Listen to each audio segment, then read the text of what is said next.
মহামান্য আদালত, আজ কাঠগড়ায় দাঁড়িয়ে আছে এক ভয়ঙ্কর আসামি, মোবাইল ফোন। এই মোবাইলের কোনো তুলনা নেই।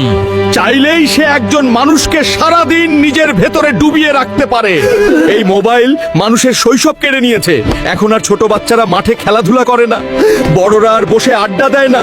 মহামান্য আদালত, এই মোবাইল মানুষের চোখকে বন্দি করেছে, মনকে করেছে দুর্বল, আর সম্পর্ককে করেছে দূরের। তাই আমি চাই এই মোবাইলের কঠোর মতো শাস্তি হোক। Order, order.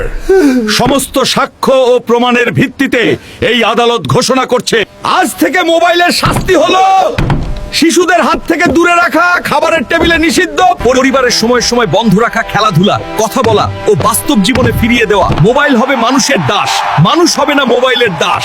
কে কে চান মোবাইল ছাড়া সুন্দর শৈশব? কে কে চান পরিবারে আবার আড্ডা ফিরুক? কমেন্টে লিখে জানান।